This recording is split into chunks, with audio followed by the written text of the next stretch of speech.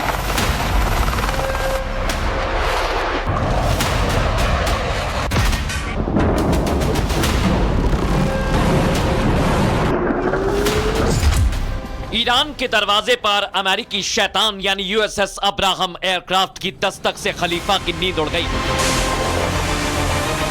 Trump ने ऐसी घेराबंदी की कि ईरान के बचने का हर रास्ता लगभग बंद हो गया है।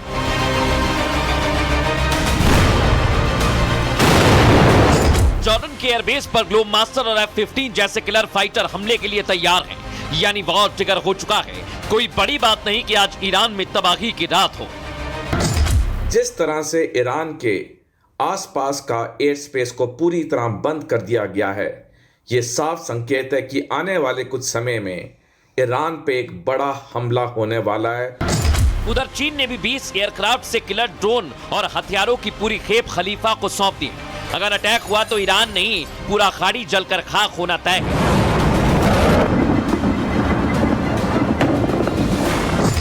ईरान के आसमान में उड़ती फ्लाइट्स अचानक गायब हो गई हैं। पूरा एयर स्पेस खाली है। खलीफा का अंडरग्राउंड होना भी इस बात का सबूत है कि आज रात तबाही वाली रात है।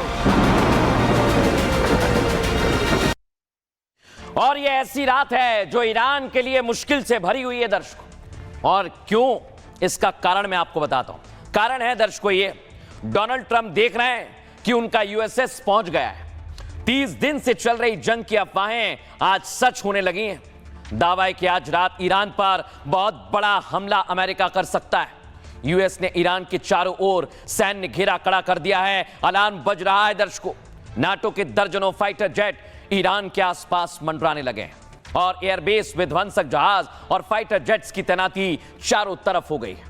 एक मोर्चे पर है यूएसएस अब्राहम लिंकन, और उसके साथ एयरक्राफ्ट कैरियर ग्रुप तैनात है। तो दूसरी तरफ है जॉर्डन एयरबेस पर C-17 ग्लोब मास्टर। 36 घंटे में 12 C-17 ग्लोब मास्टर और दर्जनों F-35 और F-18 गल्फ पहुंच गए। मौत सिर पर मंडराती देख ईरान ने भी ट्रंप को सीधी वार्निंग दे दी है। रिवॉल्यूशनरी गार्ड्स हाई अलर्ट पर हैं। मिसाइल, ड्रोन और नौसेना पूरी तरह सक्रिय हैं। ईरान ने खाड़ी में प्रमुख अमेरिकी एयरबेस को टारगेट के तौर पर लॉक कर दिया है, जबकि ईरान की मदद में चीन भी खुलेआम कूद गया है और सप्लाई शुरू कर दी है। चीन ने ईरान को 20 से ज्यादा सैन्य कार्गो प्लेन भेजे जो हथियारों से भरे बताए जा रहे हैं। ऊपर खामनेई ने शुक्रवार की नमाज रद्द कर दी और बंकर में छिपे होने की अफवाहें भी तेज हैं। लेकिन दर्शकों, बड़ी बात क्या, अगर ये तस्वीर सामने आई तो फिर अमेरिका बहुत बड़ा हमला कर सकता है। सुनवाते हैं आपको। महत्वपूर्ण ये है कि इस एकजुटता की भावना के साथ दुश्मनों के प्रयास बेफल हो जाएंगे, क्योंकि आज वे देखते हैं कि सशस्त्र बल आज एक साथ है, अल्लाह पर भरोसा रखते हुए। लेकिन दर्शकों, बड़ी बात क्या है, ईरान तो पूरी तरह तैयार है, लेकिन अभी दिक्कत क्या आ रही है आपको मैं बताता हूं। यह है दर्शकों तस्वीर, यहां आप देखिए, एक तरफ हवा में है अमेरिका की फौज जो मैंने आपको बताया, और दूसरी तरफ आप देखेंगे जो अमेरिका का वॉरशिप तैनात है। और क्या क्या बड़ी तैयारी अमेरिका ने की है वो यहां आप देखिए। C-17 ग्लोब मास्टर मैंने आपको दिखाया है, जो अलग अलग बेसिस पर तैनात किया गया है। और ये बेस कहां पर है दर्शकों? मिडिल ईस्ट में, यानी पूरा गल्फ इस समय अमेरिका के कंट्रोल में आ गया है। और यही बात सताने लगी है ईरान पर हमले की सबसे बड़ी वजह, डर सबसे बड़ा। अगली तस्वीर दिखाइए जरा, अगली तस्वीर दिखाइए, मूव कीजिए इसे। सबसे बड़ी बात यह है, दिखाइए, उससे सामने लेकर आइए। ये देखिए आप, जो एक्सपर्ट्स हैं वो इस बात को दर्शा रहे हैं, बता रहे हैं कि अगर हमला हुआ तो बहुत ज्यादा दिक्कत बढ़ जाएगी। सुनिए जरा। ये निश्चित है कि अमेरिका और इजराइल ईरान पे वार जरूर करेंगे। जिस तरह से ईरान के आसपास का एयर स्पेस को पूरी तरह बंद कर दिया गया है, ये साफ संकेत है कि आने वाले कुछ समय में ईरान पे एक बड़ा हमला होने वाला है, और इसके लिए अमेरिका और इजराइल पूरी तैयारी कर रहे हैं। अब दर्शकों आपको बता रहा हूं मैं, ये आप देख रहे हैं बगावत होने लगी है तेहरान में, यानी एक तरफ युद्ध की आहट और दूसरी तरफ बगावत। दिखाइए जरा कैसे प्रदर्शन हो रहा है सड़कों पर।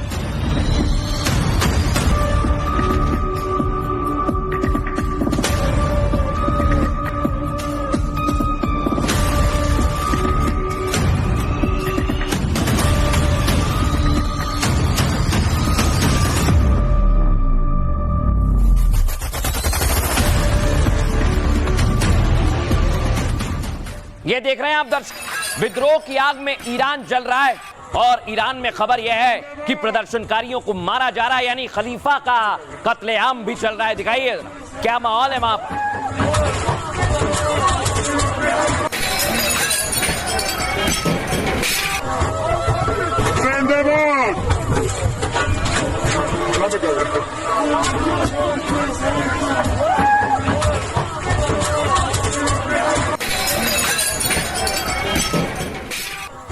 लेकिन दर्शकों, बड़ी बात क्या है, ऐसा ही कुछ हुआ था 2003 में, जब ईरान पर अटैक किया था अमेरिका ने पूरी रणनीति के साथ। और अब 2026 आप भूले नहीं है ना दर्शकों, यही वो रणनीति है कि अब ईरान पर पूरी तरह से अमेरिका अपना शिकंजा कस चुका है।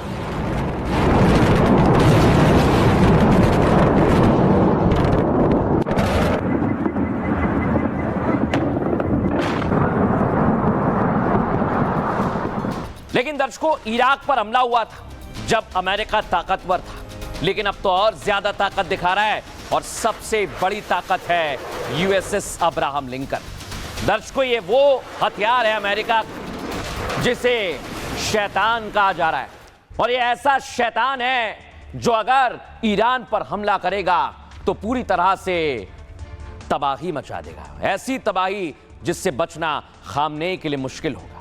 ईरान पर हमले के डर लगातार सताने लगे हैं, और ट्रंप को समंदर के शैतान से अब नई उम्मीद है। साउथ चाइना सी में तैनात USS अब्राहम ईरान के दरवाजे पर पहुंच गया है दर्शकों, जो अब अमेरिकी सेंट्रल कमांड के ऑपरेशन जोन में पहुंच चुका है। इसके साथ कई डिस्ट्रॉयर जहाज और न्यूक्लियर पनडुब्बियां भी मौजूद हैं। ये एयरक्राफ्ट कैरियर फारस की खाड़ी के लिए गेम चेंजर है दर्शकों, समझिए इसे। अब्राहम लिंकन अकेले एक चलते फिरते एयरबेस की तरह काम करता है। इस पर 90 से ज्यादा फाइटर जेट और हेलीकॉप्टर तैनात रहते हैं। F-18 सुपर हॉर्नेट से ये सर्जिकल और एयर स्ट्राइक भी कर सकता है। बड़ी बात क्या, ईरान में घुसकर बमबारी के लिए इसी एयरक्राफ्ट का इस्तेमाल करेंगे Donald Trump. Tomahawk missile हमले की क्षमता रखता है और यह इसे और ज्यादा घातक बनाती है। इसकी रडार और सेंसर रेंज ईरान की तैयारी पहले ही पकड़ लेगी, जिससे नेवी स्ट्राइक ग्रुप के साथ यह मल्टी लेयर अटैक कर सकता है। बहुत ज्यादा ईरान की नेवी और एयर डिफेंस इसके सामने बेहद कमजोर हैं दर्शकों, बेहद कमजोर।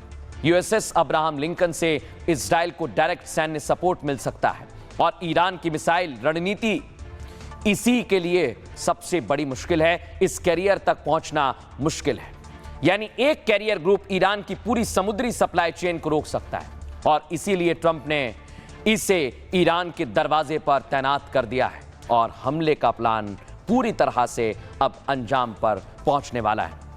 लेकिन दर्शकों, बड़ी बात क्या है, अभी तक जो आपने तस्वीर देखी वो तो अमेरिका की तैयारी की थी। यहां पर खबर यह है कि अगर इजराइल मैदान में आया तो फिर तुर्की ईरान की मदद करने के लिए आएगा। यानी एक तरफ अगर इजराइल की एंट्री हुई तो फिर तुर्की पूरी तरह से ईरान की मदद करेगा।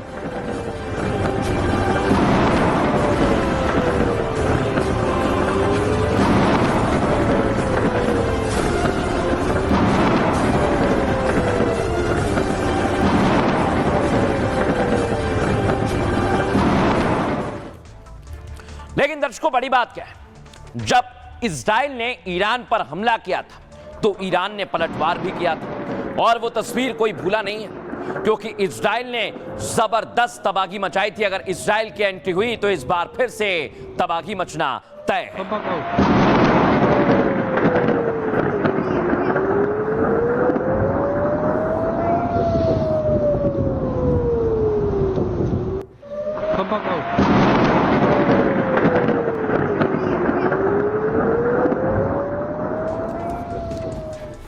अब दर्शकों, सिर्फ एक ही चीज है जो ईरान को बचा सकती है, वो है प्रकृति। ऐसा मैं क्यों कह रहा हूं, इसे समझिए जरा। ये यहां पर अमेरिकी वॉरशिप तैनात है, ये पूरा इलाका अमेरिका के कब्जे में है, तो फिर ईरान कैसे बचेगा?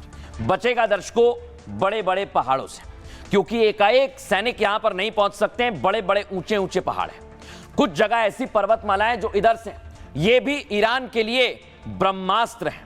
और दूसरी तरफ आप ये इलाका देख रहे हैं, यहां पर भी ऐसी प्राकृतिक संरचनाएं हैं जो ईरान के लिए ढाल की तरह काम करती हैं। यही अब ईरान को बचा सकती हैं। लेकिन दर्शकों, बड़ी बात क्या है, अभी तक जो तस्वीर आप देख रहे हैं, जो भी आप तस्वीर देख रहे हैं, वो ये बताने के लिए काफी है कि इस समय बहुत बड़ी दिक्कत में ईरान फंस गया है। और ये दिक्कत ऐसी है कि इससे बचना मुश्किल है। और ये मुश्किल सिर्फ और सिर्फ खामनेई की नहीं है, ये ऐसी मुश्किल है जो इस समय ईरान के लिए सबसे बड़ी दिक्कत है। आइए जरा आपको समझा दें। ईरान पर हमला करते हुए ट्रंप एंड कंपनी के हाथ पांव फूल रहे हैं दर्शकों, क्योंकि ईरान ने सालों से गुरिल्ला युद्ध की तैयारी कर रखी है। मैं आपको समझाता हूं कैसे। ईरान के पास बैलिस्टिक क्रूज मिसाइल का बहुत बड़ा भंडार मौजूद है।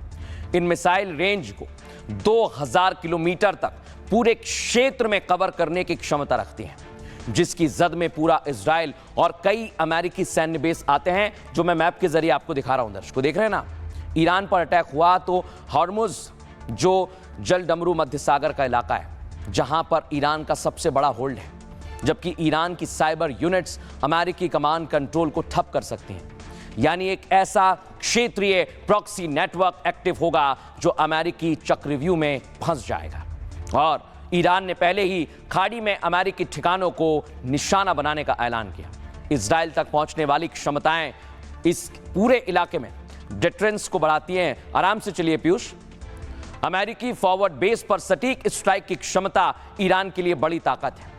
कतर, बहरीन, कुवैत, यूएई अमेरिकी बेस में भी आग की जद में है। और बड़ी बात यही है, लंबी लड़ाई से लागत, तेल कीमतें और जन समर्थन अमेरिका पर भारी पड़ जाएगा।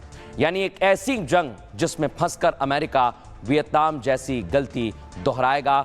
यही वजह है कि ट्रंप ईरान पर अटैक से पहले 10 बार सोच रहे हैं, कांप रहे हैं और इसके लिए पूरी तैयारी की है। लेकिन एक्सपर्ट क्या कह रहे हैं, आपको सुनवाते हैं। 12 दिन का जो युद्ध हुआ था इजराइल और ईरान में, तब से लेके आज तक ईरान के वेपन्स में लीथेलिटी और प्रिसीशन बढ़ गया है। उसने तो वो मिसाइल भी बना ली है 10,000 किलोमीटर रेंज वाली, जिसका इफेक्ट या डैमेज पहुंचेगा अलास्का तक और पेंटागन हेडक्वार्टर तक भी। और उसने ये कहा है कि मैं 24 घंटे एटम बम बनाने से दूर हूँ। इस दौरान चाइना ने उसको प्लेनेटरी मिक्सर दिए हैं सॉलिड फ्यूल के लिए और जब 1000 सेंट्रीफ्यूज दिए हैं, लिहाजा उसका 60% एनरिच यूरेनियम अब ज्यादा एनरिच हो गया होगा। और हो सकता है कि उसने बना लिए हो, क्योंकि अभी हाल ही में उसमें बहुत सारे छोटे छोटे भूकंप आए हैं जो नॉर्मली छोटे टैक्टिकल न्यूक्लियर वेपन्स के एक्सप्लोजन से आते हैं। लेकिन दर्शकों, बड़ी बात क्या है, अगर ईरान पर हमला हुआ तो ईरान तो मरेगा ही, लेकिन पाकिस्तान को भी अपने साथ ले डूबेगा। ऐसा मैं क्यों कह रहा हूं दर्शकों? क्योंकि पाकिस्तान में तो हमले शुरू हो चुके हैं। सोचिए आप, ईरान पर तो सिर्फ खतरा है, लेकिन पाकिस्तान में तो कोई धुरंधर घुस गया है और जबरदस्त तबाही मचा रहा है। आपको सबूत दिखाता हूं, दिखाइए जरा। ये आप पहली तस्वीर देखिए, जबरदस्त धमाका और वहां पर कैसे धमाके पर धमाके हो रहे हैं, सुनिए जरा।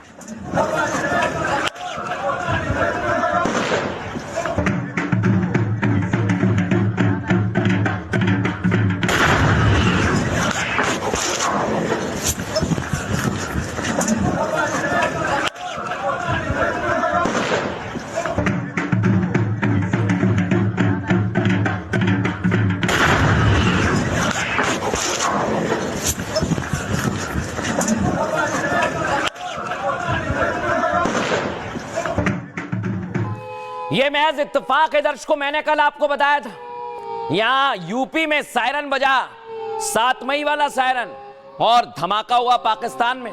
अब ये इत्तेफाक है या कुछ और, ये आप खुद देखिए, लेकिन कल की तस्वीर आपको दिखा रहा हूं। और आज पाकिस्तान में जो धमाका हुआ वो भी आप देख लीजिए।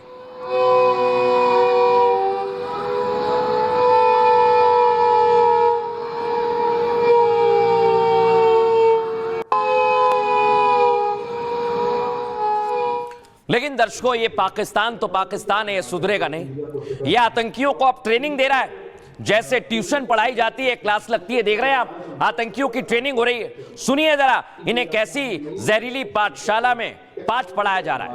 इंडिया को कीजिएगा कि हमने मई के अंदर किस तरीके से टेक्नोलॉजी का इस्तेमाल करके इंडिया को शिकस्त दी, और इंडिया का जो बिजली का जो ग्रिड सिस्टम है उसको सबोटाज हमारे 17 साल के एक लड़के ने किया। कीजिएगा कि हमने मई के अंदर किस तरीके से टेक्नोलॉजी का इस्तेमाल करके इंडिया को शिकस्त दी, और इंडिया का जो बिजली का जो ग्रिड सिस्टम है उसको। लेकिन दर्शकों, बड़ी बात क्या है, यहां जैशे मोहम्मद का ट्रेनिंग कैंप जो आप देख रहे हैं ये 2019 में था, लेकिन बार बार जैशे मोहम्मद आतंकियों को तैयार कर रहा है और उन्हें अब धुरंधर मार रहा है, ना जाने कौन मार रहा है दर्शक। लेकिन तस्वीर जो सामने आ रही है वो तो चौंकाने वाली है।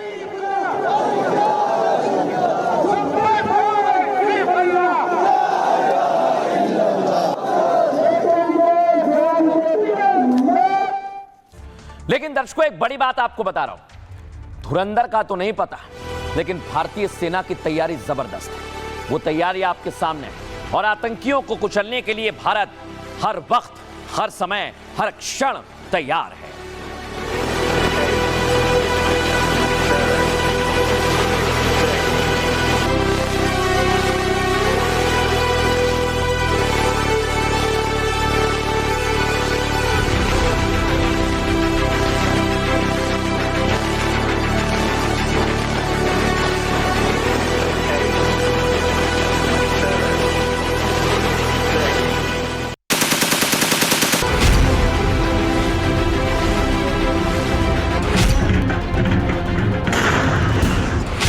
पाकिस्तान में धुरंधर धमाके कर रहे हैं। मुल्ला मुनीर की लगाई आग में पाकिस्तान जल रहा है। बावजूद इसके भारत के लिए आतंकियों की नई खेप तैयार हो रही है। हमारा पड़ोसी जो सिरफिरा है, कब क्या हरकत कर दे कुछ कहा नहीं जा सकता है। सिरफिरे पड़ोसी पर प्रचंड प्रहार का प्लान तैयार है। इस बार ना मुनीर बचेगा और ना उसका आका बचेगा।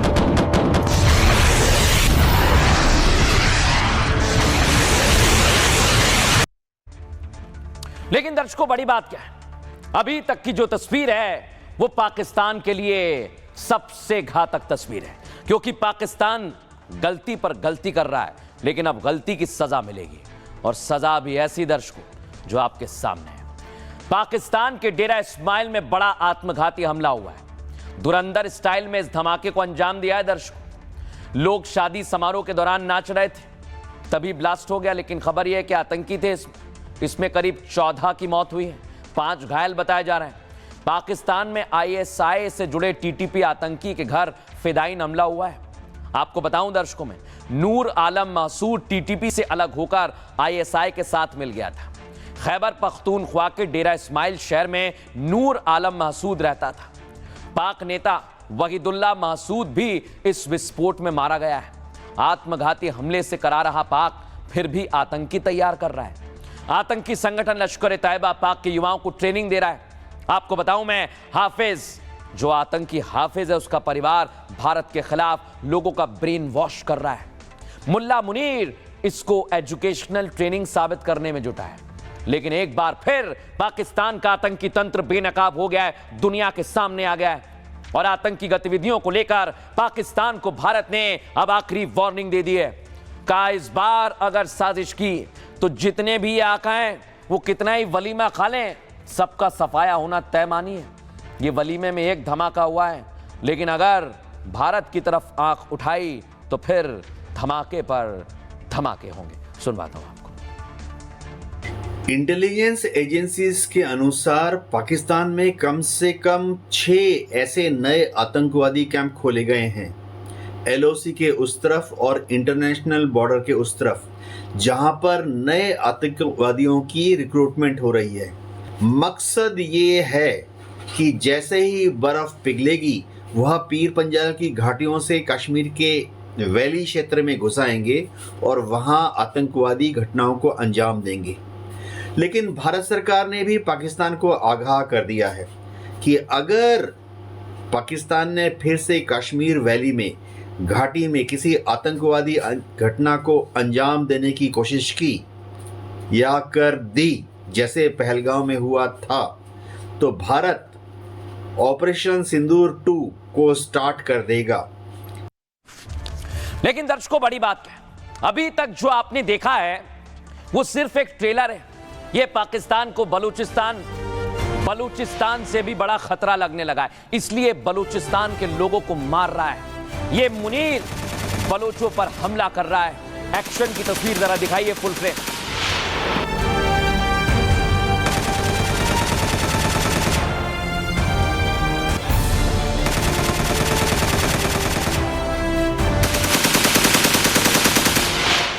ये सनक इस कदर हावी हो गई है पाकिस्तानियों पर कि ये महिलाओं और बच्चों को भी नहीं छोड़ रहे। फुल फ्रेम दिखाइए इस तस्वीर को।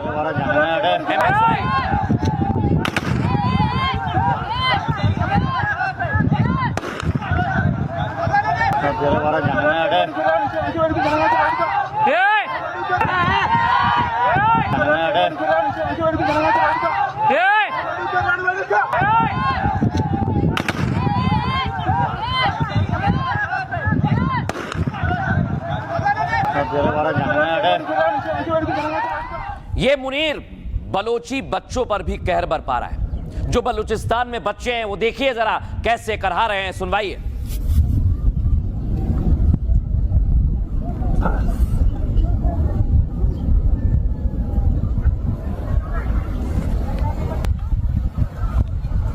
ये देख रहे हैं आप, ग्वादर पोर्ट पर मुनीर के गिद्धों ने कैसे हमला कर दिया है, कैसे हमला करके परेशान किया जा रहा है। दिखाता हूं आपको, फुल फ्रेम दिखाइए।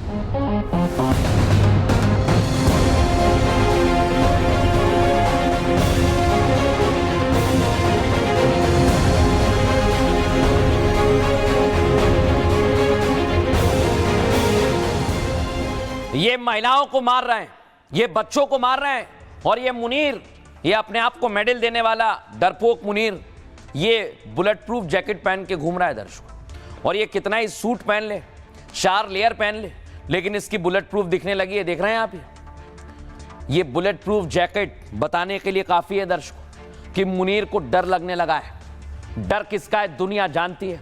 डर सिर्फ और सिर्फ हिंद के वीरों का है, हिंद के शेरों का है। और मैं तो कहता हूं ये डर अच्छा है। पाकिस्तान इस वक्त कई मोर्चे पर लहूलुहान है। बलूचिस्तान में मुनीर ने फिर से खूनी खेल खेला है। मुनीर की सेना ने बलूचों पर जबरदस्त फायरिंग की। बलूच महिलाएं और बच्चे मुनीर के जुल्म से कांप रहे हैं। और ये ग्वादर पोर्ट जो आप देख रहे हैं दर्शकों, पाकिस्तान आर्मी ने यहीं पर युवक के साथ दरिंदगी की। मुनीर के जुल्म से पूरे बलूचिस्तान में जबरदस्त गुस्सा है। कई बार पाक सेना को मुंह तोड़ जवाब भी मिला है। और मुनीर के घर और बाहर हर जगह अपने दुश्मन हैं। इसलिए वो जहां भी जाता है बुलेट प्रूफ जैकेट पहन के जाता है। दावोस समिट में मुनीर ने ब्लेजर के अंदर दर्शकों बुलेट प्रूफ जैकेट पहनी। और बलूचिस्तान चाहता क्या है? पाक से आज़ादी। पाकिस्तान का सबसे बड़ा राज्य है बलूचिस्तान। बलोच आंदोलन ने पाक सरकार के नाक में दम कर दिया है। पाकिस्तानी सेना और बलूच पूरा का पूरा समूह अलग अलग टकराव की वजह बना हुआ है। बलूचों के मुताबिक पाक ने इन क्षेत्रों में जबरन अपने कब्जे में लिया है। दावा है कि बलूचिस्तान कभी स्वतंत्र रियासत कहलाता था। विलय के बाद से ही बलूच नेता लगातार आजादी की मांग कर रहे हैं। और बलूचिस्तान का पूरा इलाका प्राकृतिक खनिज संपदा से भरपूर है। यही एक बड़ी वजह है मुनीर उसको भी बेचना चाहता है। दर्शकों, मैं आपको बताता हूं, ये मुनीर वैसे तो बड़ी बड़ी बात करता है। ये पाकिस्तान वाले बॉर्डर 2 से डर गए। बॉर्डर 2 रिलीज हो गई है, लेकिन अब ये मुनीर डरने लगा है और बॉर्डर 2 को बैन कर दिया है। दर्शक, अगली तस्वीर दिखाइए, अगली तस्वीर दिखाइए। ये आप देखिए, आतंकिस्तान को भारत की अब आखिरी चेतावनी कि अगर अब गलती की, दिखाइए जरा फुल फ्रेम। इंडियन आर्मी ने कह दिया है कि अब गलती की तो अंजाम सबसे घातक होगा।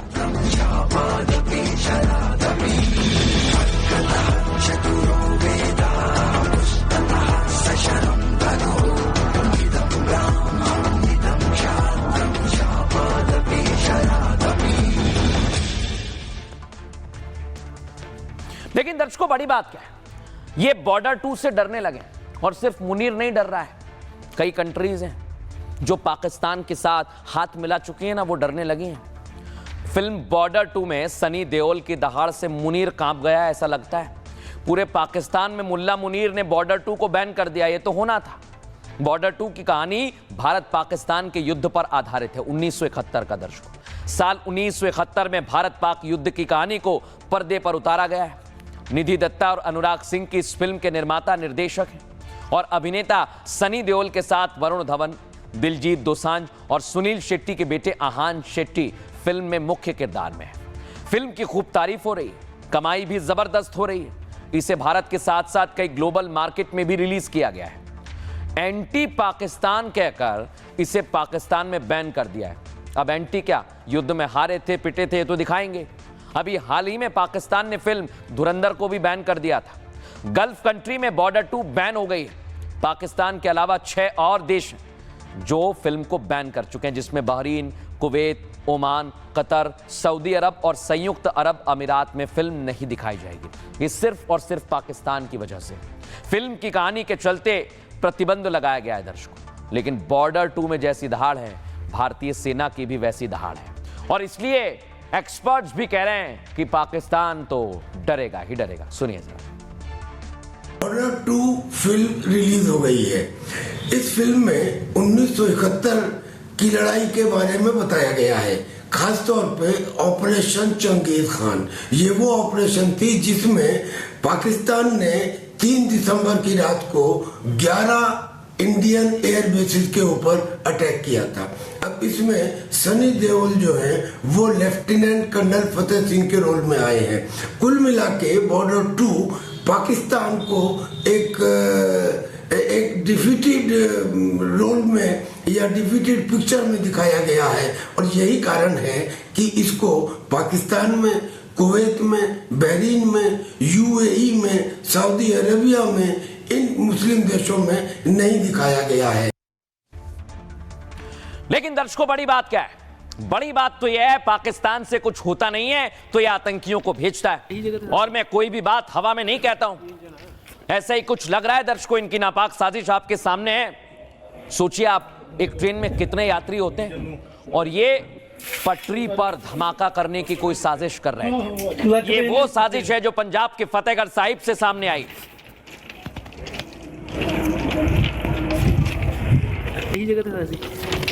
लेकिन दर्शकों, आप सोचिए, ब्लास्ट कर दिया। ये ब्लास्ट की वजह क्या है तो जांच का विषय है।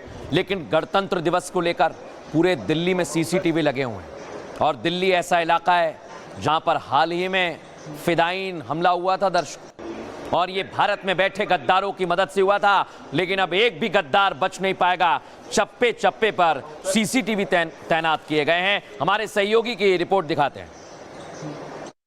इस लोहे के कंटेनर के अंदर जब हम जाते हैं तो पूरा कंट्रोल रूम यहाँ पर सेटअप किया गया है। मल्टीपल स्क्रीन्स आपको यहाँ पर नजर आएंगी और इन स्क्रीन्स के जरिए कर्तव्य पथ और उसके आसपास की जितनी भी रोड्स हैं उन सभी रोड्स पर निगरानी रखी जा रही है। तो यहाँ पर जो कंट्रोल रूम में बैठे हुए जो पुलिसकर्मी कह लीजिए, जो भी मॉनिटरिंग कर रहे हैं, उनको क्या कुछ डायरेक्शंस दिए गए हैं उसके लिए भी एक पोस्टर लगाया गया है। लेकिन 7वां पॉइंट बेहद महत्वपूर्ण है। आप देखेंगे, संदिग्ध कपड़े, वस्तु, पेंट, बॉटल, टोपी, काले कपड़े और खालिस्तानी झंडा या चिन्ह, अगर इस तरीके की कोई भी मूवमेंट इस कंट्रोल रूम से नजर आए तो तुरंत लोकल पुलिस को इन्फॉर्म करना है या सुरक्षा कर्मी जो भी आपके पास यहां पर आपको नजर आए उनको इन्फॉर्म करना है। और ये पूरा कंट्रोल रूम देखेंगे जो कि 24/7 यहां पर चल रहा है। लेकिन दर्शकों, ये आपने तस्वीर देखी है दिल्ली की। दिल्ली में तो पूरी तरह से सुरक्षा के खास इंतजाम किए गए।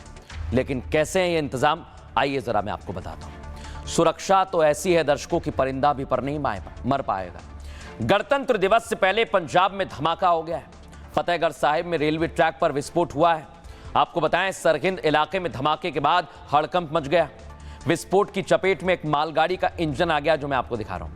मालगाड़ी का लोको पायलट इसमें जख्मी हुआ है। धमाके में RDX के इस्तेमाल होने का भी शक जताया गया है। और आपको बताएं, जांच टीम हर एंगल से विस्फोट की जांच कर रही है। आतंकियों ने 26 जनवरी से पहले दहलाने की साजिश करी है और दिल्ली के अलावा पंजाब का नाम भी आतंकियों की लिस्ट में है। और देश के साथ साथ दिल्ली भी हाई अलर्ट पर है, तो सीसीटीवी से निगरानी रखी जा रही है। कंट्रोल रूम बनाया गया है। रिपब्लिक डे परेड रूट पर 1000 कैमरे लगाए गए हैं। कैमरे की मॉनिटरिंग के लिए 6 कंट्रोल रूम बनाए गए हैं, जिसमें से एक कंट्रोल रूम कर्तव्य पथ पर है। अगर किसी ने नापाक साजिश की तो तुरंत एक्शन होगा, और एक्शन भी होगा और कड़ा कदम भी उठाया जाएगा। लेकिन आपको बताएं, इसको लेकर एक्सपर्ट क्या कह रहे हैं, सुनिए सर। हमें लेट नाइट इन्फॉर्मेशन आई थी कि ये रेलवे ट्रैक के ऊपर ब्लास्ट हुआ है। तो उसकी इन्फॉर्मेशन मिलने के बाद हम यहाँ पे हमारी टीम, GRP की टीम, RPF की और काफ़ी और टीमें और डिफरेंट डिपार्टमेंट्स की टीम यहाँ पहुँच गई थी। जो ट्रैक को नुकसान हुआ था वो उसको रिपेयर कर लिया गया। पर हम वैसे भी ये 26 जनवरी के करके काफ़ी मुस्तैदी से हम काम कर रहे हैं। सर्च ऑपरेशंस वगैरह हमारे चल रहे हैं। जो अभी सब्सटेंस है उसके बारे में अभी हमारी रिपोर्ट जो है वो FSL की रिपोर्ट आनी अभी बाकी है, तो उसके रिगार्डिंग तो अभी कुछ नहीं कहा जा सकता। अब दर्शकों, खबरों में आगे बढ़ेंगे। साजिश की जा रही है आतंकियों के द्वारा, लेकिन साजिश तो ऐसी भी है जो आपके घर तक पहुंच गई है। और मैं ऐसा क्यों कह रहा हूं, यह साजिश है दर्शकों लव जिहाद की। आप कहेंगे कि यह कैसी साजिश है? इसमें डॉक्टर भी हैं, जिम ट्रेनर भी हैं, और अब तो साथ में पढ़ने वाली सहेलियां भी शामिल हो गई हैं, ऐसा लग रहा है। आपको तस्वीर दिखाता हूं मैं, दिखाइए जरा। ये आप देखिए, ये मुरादाबाद की तस्वीर है। ये हिंदू बच्ची है दर्शकों, हमने ब्लर इसलिए किया है क्योंकि ये नाबालिग है। इसको बाकायदा बुर्का पहनाया गया। फुल फ्रेम दिखाइए जरा इस तस्वीर को पहले। कोई आ रहा है? नहीं। कोई आ रहा है? नहीं। अरे वो अरे अच्छी लगेगी। ये बहुत अच्छी लगोगी तो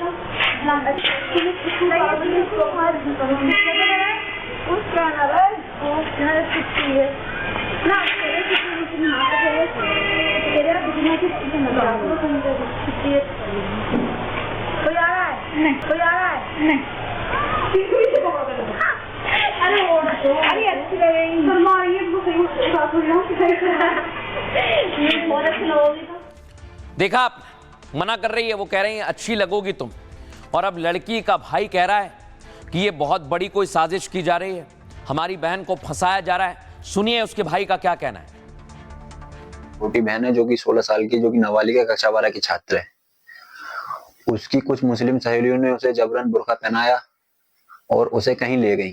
अगर हमें ये मामला नहीं पता लगता तो ये आगे कहां तक बढ़ सकता था, वो और कहीं भी ले जा सकती थी।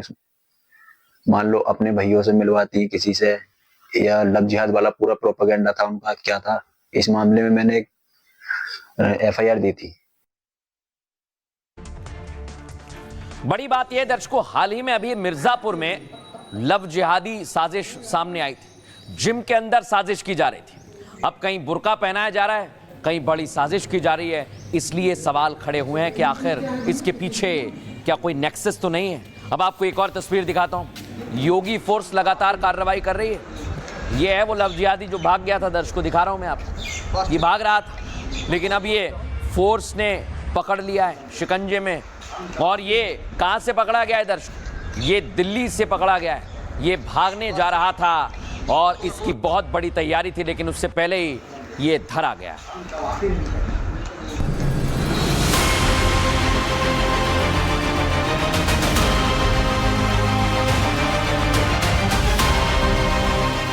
KGMU में लव जिहाद की घटना सामने आई।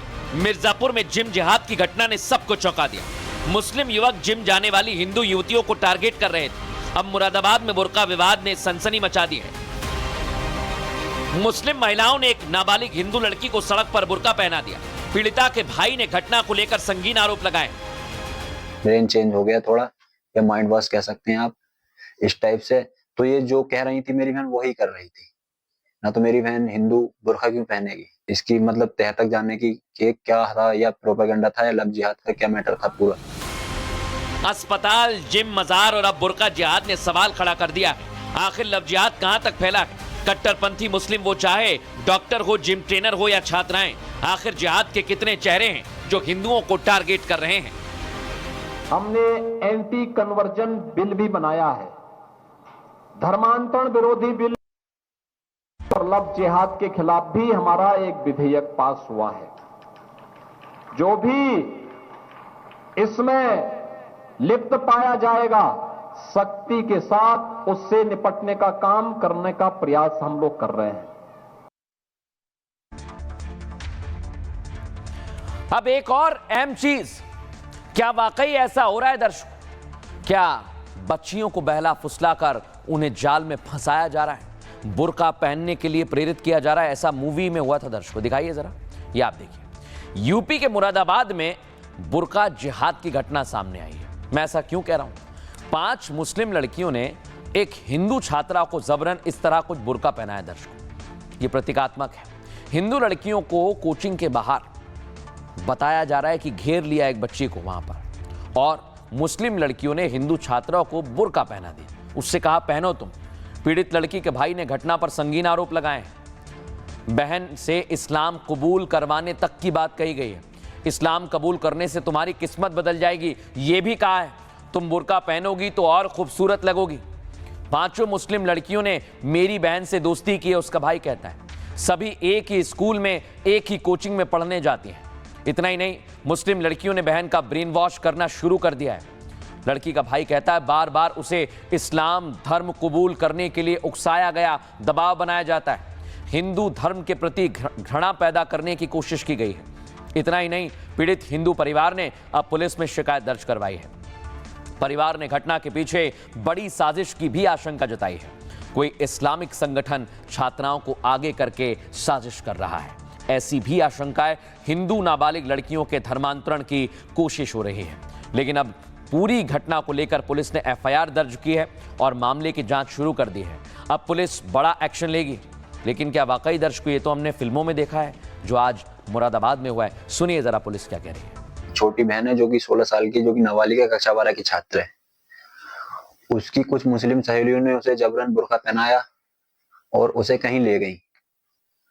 अब मामला हमको पता लगा तो हमने देखा कि अगर हमें ये मामला नहीं पता लगता तो ये आगे कहां तक बढ़ सकता था, वो और कहीं भी ले जा सकती थी। मान लो अपने भैयों से मिलवाती किसी से, या लव जिहाद वाला पूरा प्रोपेगेंडा था उनका क्या था। इस मामले में मैंने एक FIR दी थी। मामला तो इनका सर लमसम 1.5-2 महीने से चल रहा था। टारगेट मेरी बहन पर था इनका। जो मेरी बहन है ये उनके साथ होटल में जाती थी, मतलब कुछ खाने। इन्होंने वहां पर कुछ ऐसा मिला दिया जिसकी वजह से मेरी बहन का ब्रेन चेंज हो गया थोड़ा, या माइंड वॉश कह सकते हैं आप, इस टाइप से। तो ये जो कह रही थी मेरी बहन वही कर रही थी। ना तो मेरी बहन हिंदू बुर्का क्यों पहनेगी। कानूनी कार्रवाई करना चाहता हूँ, प्लस इसमें जो भी दोषी हैं उन्हें सजा हो। ये थाना बिलारी क्षेत्र में एक FIR प्राप्त हुई है, जिसमें कि कंप्लेनेंट द्वारा बताया है कि उसकी बहन जो कि नाबालिग लड़की है वो कोचिंग में ट्यूशन पढ़ने के लिए जा रही थी। वहाँ पे कि कुछ लड़कियां हैं मुस्लिम धर्म की जो कि उन्होंने इस लड़की को बुर्का पहनने के लिए मजबूर किया एवं मुस्लिम धर्म अपनाने के लिए मजबूर किया। इसमें थाना बिलारी पर सुसंगत धाराओं में FIR पंजीकृत कर ली गई है। 5 नामजद लोगों के खिलाफ में FIR हुई है। इसमें हम लोग साक्ष्य संकलन कार्रवाई कर रहे हैं एवं अन्य विधिक कार्रवाई प्रचलित है। अब मैं आपको बता रहा हूं दर्शकों, यहां एक बहुत बड़ा एंगल सामने आया है। आप कहेंगे क्या इसमें समाजवादी पार्टी का कनेक्शन है? दर्शकों कैसे, ये आप देखिए। ये जो इमरान पकड़ा गया है ये समाजवादी पार्टी के नेता के साथ है, यानी सपा नेता से भी इसके संबंध हैं। अब इसे पकड़ लिया गया है दर्शकों। लेकिन मैं आपको एक और तस्वीर दिखाता हूं दर्शकों। ये है वो सबूत। देखिए, इमरान को 1,40,00,000 रुपए ट्रांसफर किए। दावा यह किया जा रहा है कि लव जिहाद के चलते क्या उसे ये पैसे मिले हैं। ये पैसे कहां से आए हैं? ये क्या पैसे इसे बाहर की कंट्रीज से दिए गए हैं? सबसे बड़ा सवाल यही है दर्शकों, क्योंकि यहां मिर्जापुर में ये खेल चल रहा था। दिखाइए जरा, ये है वो इलाका दर्शकों। ये है उसका आलीशान घर। आप देखिए, जिम ट्रेनर का घर है। इतना बड़ा घर, और इतना बड़ा घर कहां से बनाया? 1 करोड़ 2 करोड़ रुपए उसके अकाउंट में है दर्शकों। इसी को लेकर अब जांच पड़ताल की जा रही है। अब जो उसके साथी थे उनकी तस्वीर दिखाता हूं आपको। ये देखिए, ये है वो जिम जिहाद के पीछे। और अगर ये नेक्सस नहीं है तो क्या है आप बताइए? पैसा आ रहा है, बड़े बड़े लोग इनके साथ। और इतना ही नहीं, अब जो तस्वीर मैं आपको दिखाऊंगा, दिखाइए जरा, एक GRP का सिपाही भी इनके साथ मिला हुआ था। आप सोचिए जरा, एक सिपाही जो आपकी रक्षा के लिए है वो भी इनके साथ मिला हुआ था। और इसी को लेकर अब बड़े बड़े खुलासे हो रहे हैं। लेकिन अब पकड़ा गया है। कौन पकड़ा गया है दर्शकों? वो पकड़ा गया है जो इसका मुख्य आरोपी है, जिसका नाम है इरफान। और इसको पकड़ने के लिए पुलिस जद्दोजहद कर रही थी। मिर्जापुर में जिम जिहाद को लेकर बड़ा खुलासा हुआ है। मुख्य आरोपी इमरान को दिल्ली एयरपोर्ट से पकड़ा गया है। इमरान परिवार के साथ विदेश भागने की फिराक में था। मिर्जापुर के SSP ने मीडिया को गिरफ्तारी की जानकारी दी है। SSP ने कहा इमरान को कस्टडी में लेकर पूछताछ करेंगे। पूरे मामले में अब तक 7 लोगों को गिरफ्तार किया गया है। जिम जिहाद की जांच के लिए एक टीम भी बनाई गई है जो इमरान से जुड़े हर तथ्य की जांच करेगी। और इमरान दुबई समेत कई मुस्लिम देशों की यात्रा भी कर चुका है। जिहाद के पीछे विदेशी फंडिंग की भी जांच की जा रही है। इमरान के पास से करोड़ों की संपत्ति भी बताई जा रही है। KGN आयरन फायर के नाम से कई जिम चला रहा था। कानपुर के एक रजिस्टर्ड ऑफिस भी इसका ही बताया गया है। मिर्जापुर में और रियल एस्टेट में काफी निवेश किया है। जिम ट्रेनर हिंदू महिलाओं को टारगेट करते थे, दोस्ती करने के लिए नजदीकियां बढ़ाते और फिर अश्लील वीडियो बनाकर धर्मांतरण का दबाव बनाते। पूरे मामले में अशफाक उर्फ लकी अभी फरार है। 25,000 के इनामी को पुलिस अब भी तलाश रही है। और आपको बताएं दर्शकों, परिवार वाले अब अलग तरह का तर्क दे रहे हैं। सुनवाते हैं आपको। हमारे हस्बैंड को 23 तारीख को सुबह 4 बजे दिल्ली पुलिस से, एयरपोर्ट से मिर्जापुर की पुलिस ने ले लिया है। उनको उठा लिया है वहां से। दिल्ली पुलिस ने हैंडओवर कर दिया है हमारे हस्बैंड को। और ये मेरे हस्बैंड के साथ राजनीतिक रंजिश के कारण ये हो रहा है। मेरे हस्बैंड को 23 तारीख को उन्होंने दिल्ली पुलिस ने दे दिया है मिर्जापुर की पुलिस को। और राजनीतिक रंजिश के कारण वो लोग कह रहे हैं कि अभी तक अरेस्ट नहीं हुए। मेरे हस्बैंड अरेस्ट हो चुके हैं। इमरान खान दुबई भागने की कोशिश कर रहा था। अपने सपरिवार भागने की कोशिश कर रहा था। तो वहाँ की इमिग्रेशन टीम उसको पकड़ लिया। उसके बाद दिल्ली पुलिस को हैंडओवर हुई। आज जो इंस्पेक्टर हैं, इन्वेस्टिगेटिंग ऑफिसर, उनके द्वारा इमरान खान का दिल्ली कोर्ट से ट्रांजिट रिमांड लिया गया है। उनको यहाँ पे लेके यहाँ पे के जो मिर्ज़ापुर कोर्ट है वहाँ पे प्रोड्यूस किया जाएगा। फिर अग्रिम विधिक कार्रवाई और इन्वेस्टिगेशन की कार्रवाई दोनों की जाएगी। अब दर्शकों बड़ी बात यह है कि जब साजिद रशीदी हिंदू लड़कियों को गोल्ड डिगर बता रहे हैं तो उन पर संतों ने पलटवार किया है। सुनवाता हूं आपको। जिहाद का कारोबार दुनिया भर में जो चल रहा है उस पर रोक लगना चाहिए। ऐसे कट्टरपंथी जिहादी के जैसे लोग हमारे हिंदू बहन बेटियों को शिकार बनाते हैं, चंदन लगाते हैं, कलावा पहनते हैं और साबित करते हैं हिंदू, उसके बाद हमारे हिंदू बहन बेटियों के साथ खिलवाड़ करते हैं। तू हमारे घर की लड़कियों का खर्चा उठाएगा? तेरी इतनी औकात है? अरे तुम तो भूखे नंगे, तुम्हारे पूर्वज अरब से यहाँ आए थे रोटी के चक्कर में। कभी तुम कहते हो हमने ताजमहल बनवा दिया। ऐसे बीमार मानसिकता के आदमी सिर्फ और सिर्फ लफ्ज़ जिहाद का बचाव कर रहे हैं। दर्शकों अब खबरों में आगे बढ़ेंगे। एक ऐसी खबर जिस पर बोलने से सभी कतरा रहे हैं, क्योंकि वो खबर है यूपी से, माघ मेले से, और उसमें संत भी टारगेट पर आ गए हैं तो सियासतदान इसका फायदा उठा रहे हैं। लेकिन आज बाबा बागेश्वर ने कहा है कि ये नहीं होना चाहिए, आपको आगे बताऊंगा। लेकिन पहले आप देखिए, शंकराचार्य अवि मुक्तेश्वरानंद अनशन पर बैठे हैं। उनका कहना है जो घटना घटी है उनके साथ, उनके शिष्यों के साथ, वो नहीं होनी चाहिए। लेकिन इसको लेकर अगली तस्वीर दिखाइए जरा। आज जहां योगी आदित्यनाथ पर, सरकार पर वो निशाना साध रहे हैं, उस बीच गृह मंत्री अमित शाह पहुंचे यूपी दिवस पर, और यहां गृह मंत्री तो पहुंचे लेकिन ये विवाद नहीं थमा। अगली तस्वीर दिखाइए। शंकराचार्य कह रहे हैं कि उनको जान का खतरा है और उन्होंने अपने आश्रम में सीसीटीवी लगवा दी। दिखाइए जरा फुल फ्रेम। उनका कहना है कि हमें प्रशासन से खतरा है, कुछ भी हो सकता है, इसलिए पूरे आश्रम में अब सीसीटीवी लगा दिए गए हैं। लेकिन दर्शकों बड़ी बात क्या है, आइए जरा।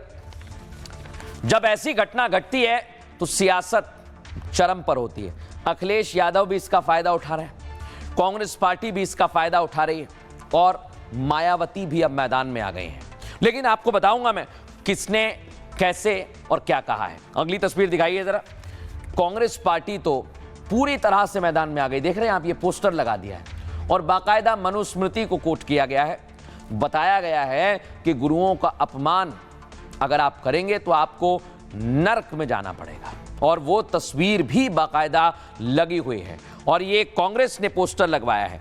अब आ जाइए दर्शकों, मायावती ने आज कहा, मायावती ने कहा उत्तर प्रदेश में नहीं बल्कि देश के अन्य राज्यों में किसी भी धर्म के पर्व, त्योहार, पूजा पाठ, स्नान आदि में राजनीतिक लोगों का हस्तक्षेप ठीक नहीं है, यानी इस पर राजनीति नहीं होनी चाहिए। लेकिन जब राजनीति हो रही है तो कई लोग इसका फायदा उठा रहे हैं। तो क्या ये सनातन के खिलाफ साजिश है? रिपोर्ट दिखाते हैं।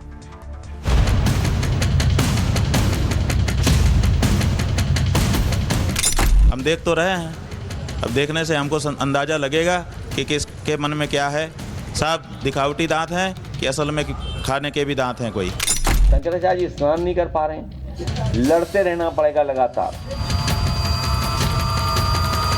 काल नेमी को याद करने वाले बताएं कि कलयुग के काल नेमी कौन है, कि काल नेमी ही काल बनकर के इनके आएगा।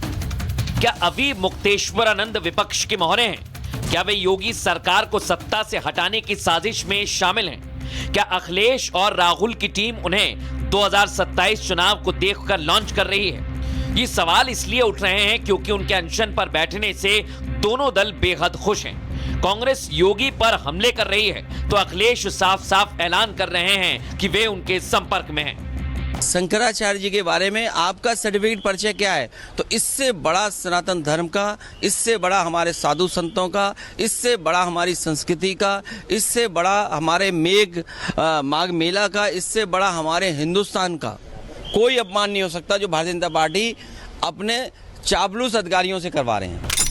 ऐसे में सवाल ये कि इस एपिसोड का यही द एंड होगा या लंबा खिंचेगा, क्योंकि अवि मुक्तेश्वरानंद सरस्वती लगातार सियासी बयानबाजी कर रहे हैं। उन्होंने एक बार फिर योगी आदित्यनाथ पर अटैक किया। क्या हिंदू भारतीय जनता पार्टी ये सोचती है कि जो उसके सुर में सुर मिलाए वही हिंदू है, उसके अलावा कोई हिंदू ही नहीं है? सिद्धांत बनाने की कोशिश की जा रही है तो ये सिद्धांत नहीं चलेगा। अवि मुक्तेश्वरानंद यही नहीं रुके, उन्होंने बीजेपी की अंदरूनी सियासत पर भी जमकर बयानबाजी की। एक व्यक्ति के मन में बात तो आई, उसने सोचा तो कि समस्या का समाधान किया जाना चाहिए।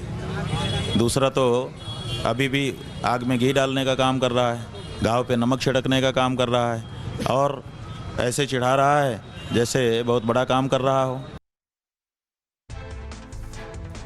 अब बड़ी बात क्या है? बड़ी बात यह है कि अभी मुक्तेश्वरानंद भी पीछे नहीं हट रहे और सरकार पर विपक्ष को सवाल उठाने का मौका मिल गया है। प्रयागराज में विवाद नहीं थम रहा है। मैं आपको बता रहा हूं, माघ मेले में तनाव अब भी बना हुआ है। अभी मुक्तेश्वरानंद 7 दिन के अनशन पर हैं और सरकार और प्रशासन से माफी की मांग कर रहे हैं। आपको बताऊं मैं, योगी आदित्यनाथ सरकार ने चुप्पी साधी हुई है। अब तक प्रशासन उन्हें कानून व्यवस्था के लिए जिम्मेदार बता रहा है और इधर उनका सियासी बयान और आग में घी डालने का काम करता है। अभी मुक्तेश्वरानंद तमाम तरह के सियासी बयान भी दे रहे हैं, बयानबाजी कर रहे हैं। अभी मुक्तेश्वरानंद ने पहले मुगलों से योगी आदित्यनाथ की तुलना की थी, अब उन्हें और उनके मंत्री को कंस बता दिया है। सोचिए जरा, जिसका फायदा कौन उठा रहा है? विपक्ष के नेता उठा रहे हैं। अखिलेश ने आज इस मुद्दे पर प्रेस कॉन्फ्रेंस की। अपनी इस प्रेस कॉन्फ्रेंस में ताजा हालात पर खुशी जता रहे हैं। वो बताइए, उन्होंने कहा हमें तो खुशी है कि अभी मुक्तेश्वरानंद डटे हुए हैं। एक एक सनातनी अभी मुक्तेश्वरानंद सरस्वती के साथ है। उन्होंने नकली सनातनियों की पोल खोल दी। अखिलेश यही नहीं रुके, अभी मुक्तेश्वरानंद से हमारा सीधा संपर्क है कहा और राहुल गांधी भी आए। यानी कांग्रेस पार्टी भी विवाद में खूब हवा दे रही है। कांग्रेस पार्टी ने अपने दफ्तर पर एक पोस्टर लगा दिया जिसमें मौनी अमावस्या के विवाद को दिखाया गया है। लखनऊ में इस पोस्टर में योगी आदित्यनाथ पर तंज कसा गया है। आपको बताऊं, इस पर लिखा, जिस व्यक्ति को भगवान बहुत बड़ा असहनीय दुख देना चाहते हैं उसकी समझ बूझ पहले ही छीन लेते हैं। इतना ही नहीं, कहा कि ताकि वो गलत निर्णय लेकर अपने दुख का कारण स्वयं ही बन जाए। अब आपको बताऊं मैं दर्शकों, आगे कांग्रेस पार्टी ने लिखा है, जो गुरु या वेदाचार्य का अपमान करता है उसे नरक में जाने से कोई नहीं रोक सकता। इतना ही नहीं, मायावती भी मैदान में आ गई। बीएसपी भी चुनावी सियासत में उतर गई हैं। इस विवाद पर पहली बार मायावती ने बयान दिया है। उन्होंने कहा, कुछ वर्षों में किसी भी धर्म के पर्व और त्योहार, पूजा पाठ या स्नान जैसे धार्मिक आयोजन में मूव कीजिए से राजनीतिक लोगों का दखल और प्रभाव बहुत ज्यादा बढ़ गया है, जो नए नए विवाद, तनाव और संघर्ष का कारण बन रहा है। इतना ही नहीं, इन सब बातों को लेकर आम लोगों में दुख और चिंता स्वाभाविक है। प्रयागराज में स्नान को लेकर चल रहा विवाद, एक दूसरे का अनादर और आरोप प्रत्यारोप इसी का ताजा उदाहरण है। ये नहीं होना चाहिए। अब इसको लेकर सियासी नेता भी मैदान में आए, साधु संत भी आए। सुनिए जरा। वहाँ शंकराचार्य जी स्नान नहीं कर पा रहे हैं, लड़ते रहना पड़ेगा लगातार। काल नेमी को याद करने वाले बताएं कि कलयुग के काल नेमी कौन है। कि काल नेमी ही काल बन करके इनके आएगा। इसलिए अखिलेश यादव जी इस समय बहुत फ्रस्ट्रेशन में चल रहे हैं, तो इसके कारण से वो बौखलाहट में हैं, घबराए हुए हैं, तिलमिलाए हुए हैं और वह तुष्टीकरण और जातिवाद और फर्जी पीढ़ी उनका चल नहीं पा रहा है।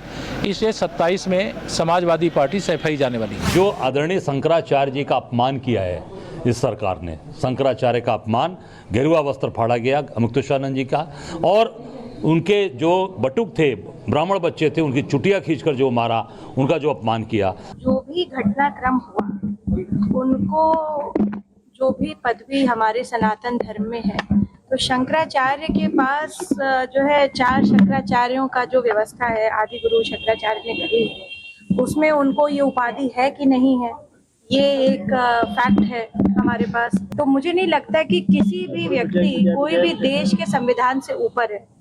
We live in a democracy, हम एक लोकतंत्र व्यवस्था में रह रहे हैं। बड़ी बात क्या है, आज अभी मुक्तेश्वरानंद से हमने बात की और उन्होंने अभी भी हठ धर्मिता छोड़ी नहीं है। दर्शकों, सुनवाता हूं आपको। डिप्टी सीएम कह रहे हैं कि आपको स्नान कर लेना चाहिए, तो ऐसा नहीं लगता कि आपने कल जिक्र भी किया कि मुख्यमंत्री उन्हें बनना चाहिए, वो अगर सनातन के साथ हैं, हमारे साथ हैं, तो इस पर क्या कहेंगे सर?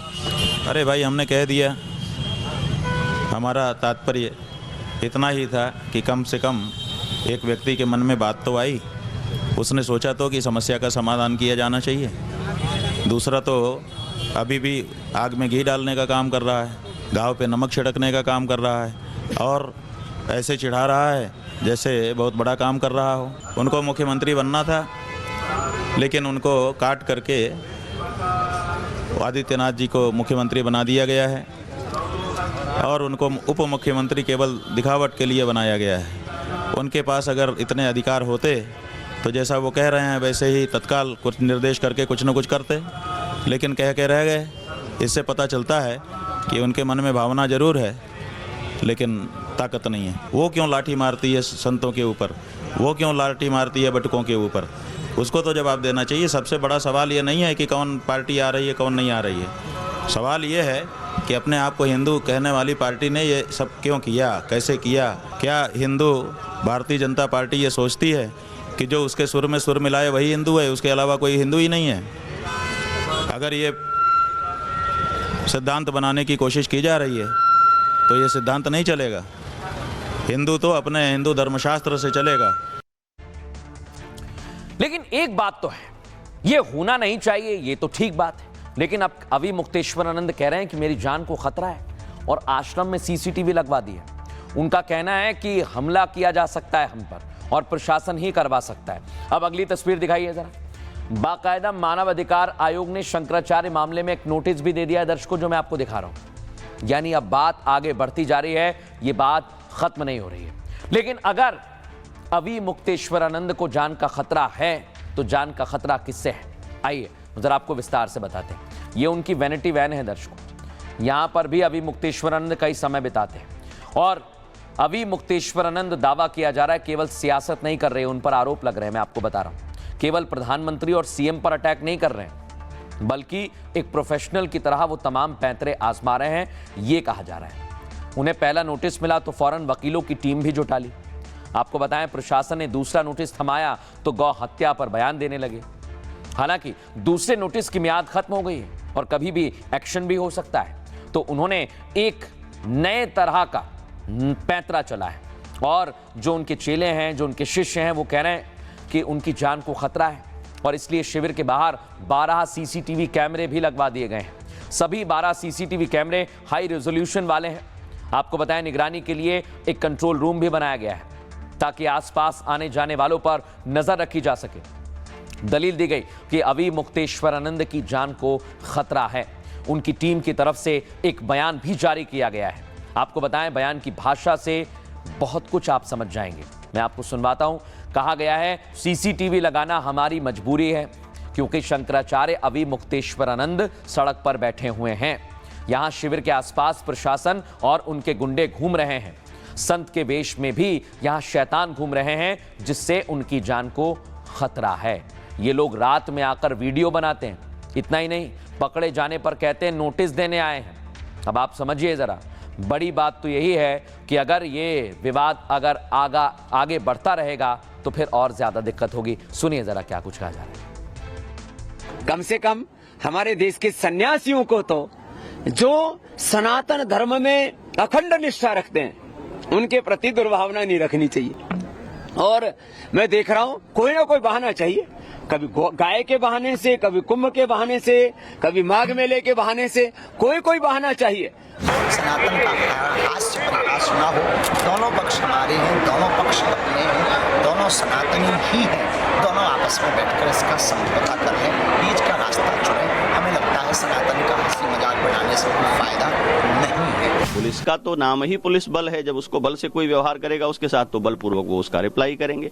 और उसमें कुछ खराब दृश्य हमारे सामने आए, ब्रह्मचारियों की मारपीट की और उनकी शिखा खींचे जाने की।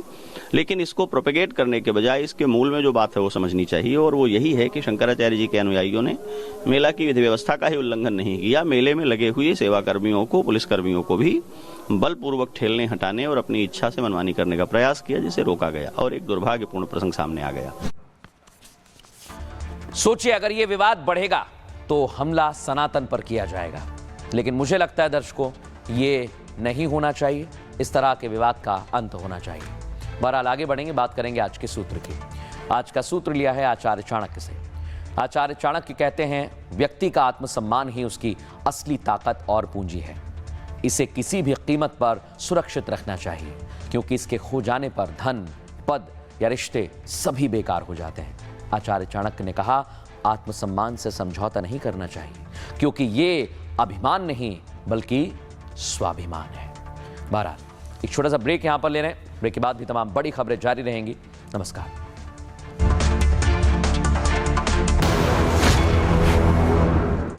अब अब आया असली स्वाद। अब आया स्वाद। जब स्वाद के पड़े हो लाले तो MDH का चंकी चाट मसाला डालें। MDH का चंकी चाट मसाला।